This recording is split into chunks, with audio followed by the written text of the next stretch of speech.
actually wonderful to have you working with the college and supporting the students in the race team.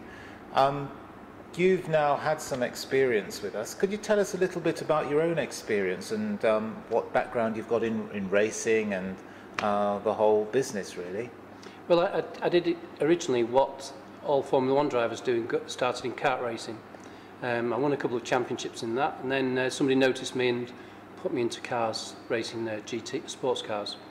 Had some success right from the start in that, and then moved into more one-make series racing, where it's very competitive.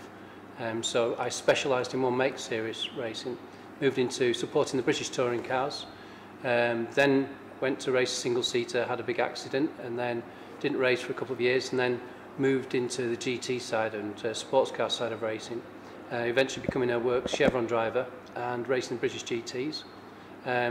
At the same time, I've been a driver coach for other race drivers, travelling around Europe and the world, coaching people. I started to work for Ferrari, became Ferrari's chief instructor, and coached for them for 10 years. I still work for Ferrari. I drive at Goodwood at the Festival of Speed for them, do all the specialised events. I also work in Dubai coaching race drivers over there as well. So it's kind of moved on from a motorsport racing side to helping other people become better drivers themselves. Yes, and I remember in conversation you were mentioning to me that you're also working for McLaren now as well. Yes, I'm quite lucky really, because I've not only got Ferrari on my CV, but I've got McLaren. I'm a senior instructor for McLaren now, so we travel around Europe coaching owners and people that potentially want to become McLaren race drivers. So how long have you been in this business then, in the racing business? About 4,000 years, I think. It's about 25 years now. Right. Yeah, it started in karting, as I say, and then it's just developed and moved very, very quickly. So it only feels like yesterday, but there's been a lot of things happen over those years. So last year we built the car, as you know. The students built the car, and we ran the last few races of the championship. Now, you were the first driver to drive for us up at Rockingham. How did you find that experience with the students? Did you feel that they were learning things that they otherwise wouldn't have learned in the classroom? The fantastic thing about the students at first, I noticed, was their enthusiasm. It's really important to be dedicated to what you're doing, because at the end of the day, if you're going to engineer a race car, you've got the driver's life in your hands. So I've got to trust those guys when they prep the car. When they arrived with the car, I noticed it. I thought the job they'd done was excellent for the first time in motorsport. They needed to learn a lot, and because there were so many things that they didn't know about, which we kind of learned throughout that weekend, which helped them massively. And what I like about the part that they're working at a circuit is they're learning things that they can't learn when they're actually at the college. For example, if you go out in qualifying and something goes wrong, if you're at the circuit, you've only got a very minimum amount of time to actually put it right. So not only have you got to be dedicated, you've got to be very efficient, but very professional at the same time, because you cannot afford to make any mistakes. You can't learn that in a classroom. You have to be on site to learn that, because you can't say to somebody in a classroom, you've got half an hour, and potentially at the end of that half an hour, it could be endanger your driver's life. So they have to learn that very, very quickly, and I thought they did a superb job. So from what you've seen so far, Ray, do you actually think that the students would stand a better chance of getting employment in the industry by actually participating and being part of a real racing team? It's absolutely essential to be able to do what you're asking them to do. It's impossible to not do it at the circuit and learn things at the circuit. When an employee in motorsports, he wants to interview them for a job, and they have had hands-on experience already at the circuit and been put under extreme pressure at times, the employer will find that more important than anything. It doesn't matter what's written on a piece of paper. If he knows that he's been in that situation, he could have been engineering a car that's been racing the 24-hour race in Dubai or something like that, straight away he's going to get the advantage.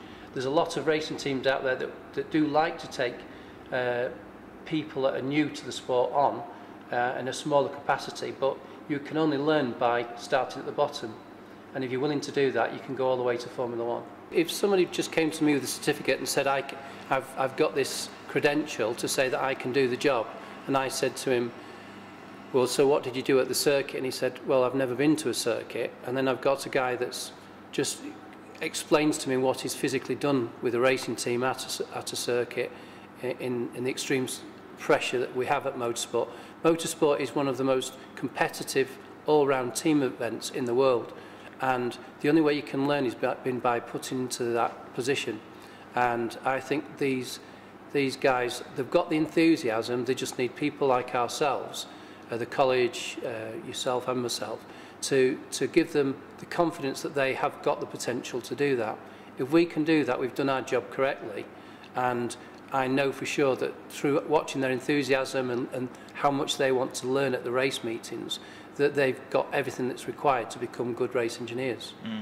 I mean, I could think of some examples myself, but I'd rather hear from you about certain situations or certain things that have happened in race meetings where they've had to learn new things that they couldn't possibly have learned in the classroom in the same way. Yeah, I mean, we went out in qualifying, and when I came in, I could feel that the corner weights of the car didn't correspond to what they should do.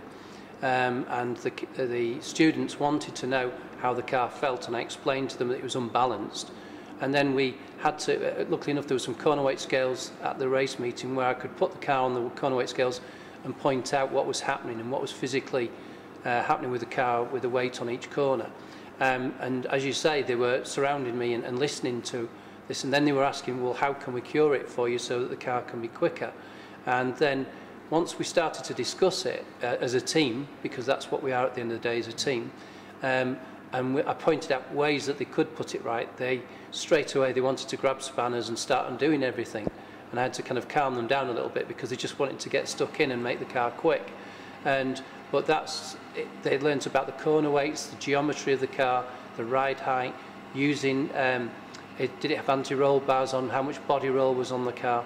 So all of a sudden, from basically not having a massive influence on the car, just by them watching the car going around the circuit and seeing how it was oversteering and the amount of work I was having to do to work with the car, they started to understand by watching the dynamics of the car through the corners what was going to make the car better for us.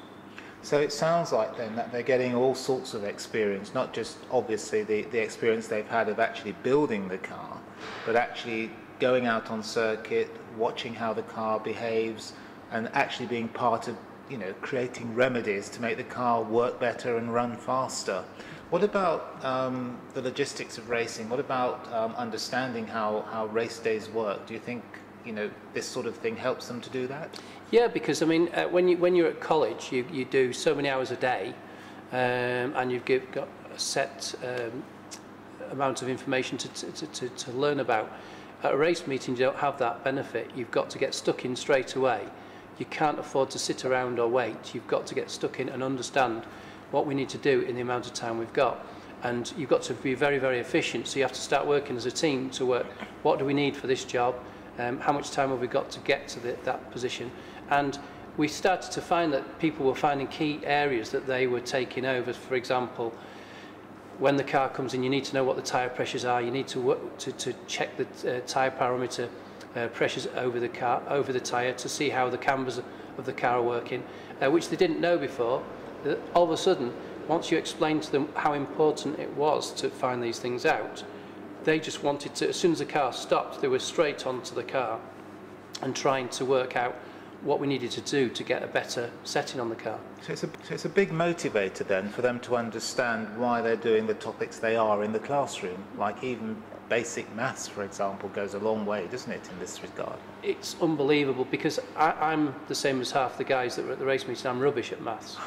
But when the mathematics is included in something where, as a team, we all wanted to be faster and faster throughout the day, the only way you can do that is by working out equations. And it's not like you're having to sit with computers or anything, it's just using logic.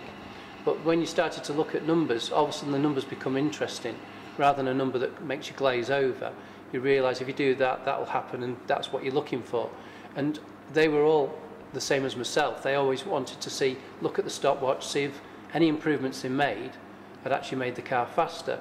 Once that does, that's where you get the achievement, is by making your car faster by something you've changed on the car to make it handle better.